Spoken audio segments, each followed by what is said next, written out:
नमस्कार बंधुरा राखिस रकमारीते सबाइके स्वागत। आशा करी सकलेई भालो आछेन सुस्थ आछेन। आज आबारो नतून एकटी रेसिपि निये चले एसेछि आपनादेर काछे। आज देखुन आमी बानिये फेलेछि गाजरेर हालुया। शीतेर मौसुमे प्रथम एई गाजरेर हालुया आपनादेर साथे आमी शेयार करछि। तो रेसिपिटी देखते थाकुन। प्रथमेई आमी 300 ग्राम मतो गाजर निये नियेछिलाम। তারপর দেখুন এগুলোকে ভালো করে ধুয়ে নিচ্ছি।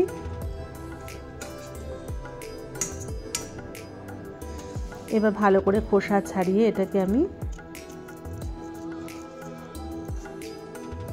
ভালো করে গ্রেট করে নেব। খোসা ছাড়িয়ে নিয়ে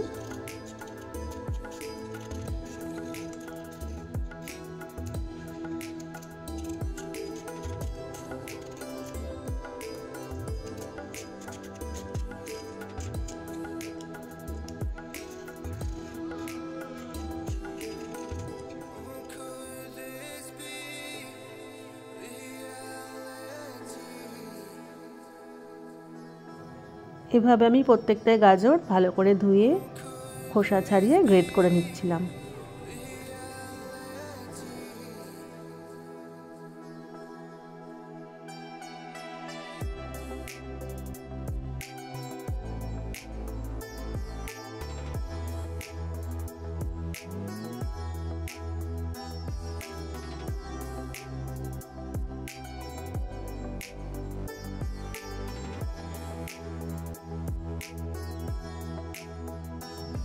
দেখুন গ্রেট করা আমার হয়ে গেছে গাজরগুলো। এবার আমি ভালো করে পরিষ্কার করে নিয়ে নিচ্ছিলাম। দেখুন এইভাবে গ্রেট করে নিতে হবে গাজর। এবার আমি কড়াইতে দেখুন 3 চামচ মতো ঘি নিয়ে নেব। যেহেতু আমি 300 গ্রাম মতো গাজর নিয়েছিলাম সেই অনুযায়ী আমি 3 চামচ ঘি নিয়ে নিয়েছি। এতে ঘিটা একটু বেশি দিতে হয় কারণ ঘিটাতেই রান্নাটা পুরোপুরি হয়, খুব ভালো হয়। ঘিটা একটু বেশি দিলে খেতেও টেস্টি হয়।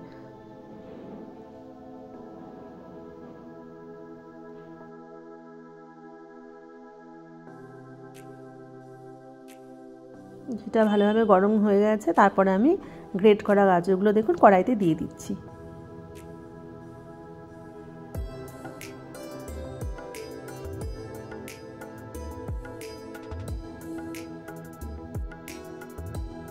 এবার এটাকে 3-4 মিনিট মতো রান্না করে নিতে হবে।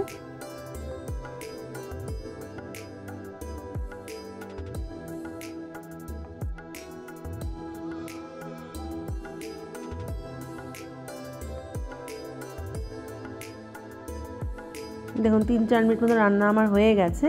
এবার আমি পরিমাণ মতো দুধ দিয়ে দিচ্ছি এর মধ্যে।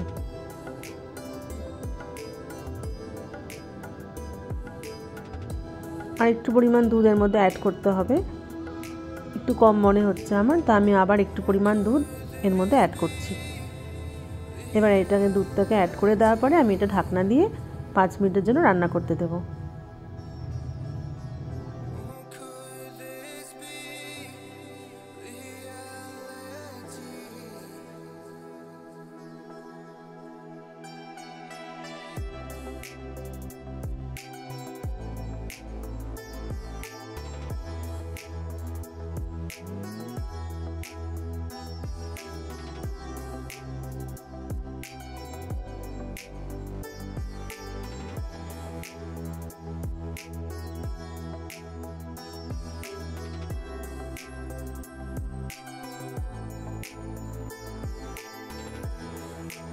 এইভাবে একটু নেড়ে চেড়ে নিলাম কিছুক্ষণ।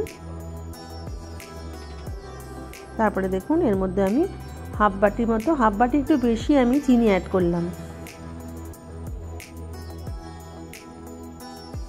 চিনিটাকে দিয়ে আমি একটু নেড়ে চেড়ে নিচ্ছি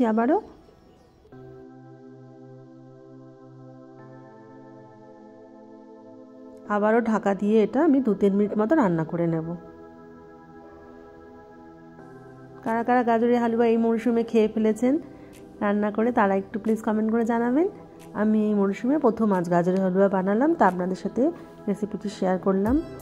কেমন লাগলো অবশ্যই লাইক শেয়ার কমেন্ট করবেন।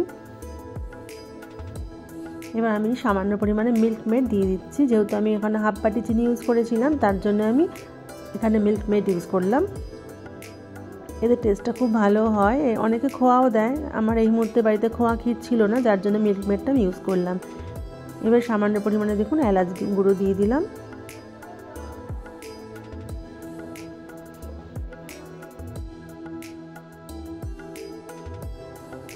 এলাচ গুঁড়ো দিয়ে ভালো করে নাড়াচাড়া করে নেব।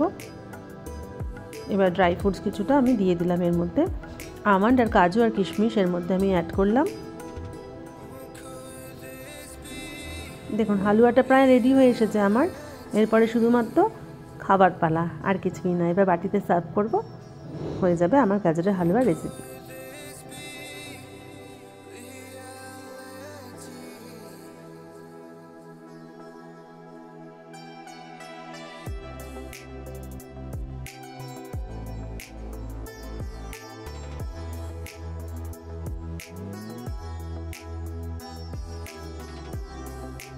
দেখুন বাটিতে আমি নামিয়ে নিলাম গাজরের হালুয়াটা, একটু গার্নিশ করে দিলাম কাজু আর কিশমিশ দিয়ে। এটা অপশনাল, আপনারা দিতেও পারেন নাও দিতে পারেন। যেহেতু প্রথমে আমি অল্প ড্রাই ফ্রুটস দিয়ে দিয়েছিলাম, তাই সামান্য আমি একটু কাজু কিশমিশ এখানে দিয়ে দিলাম। সবাই ভালো থাকবেন, সুস্থ থাকবেন।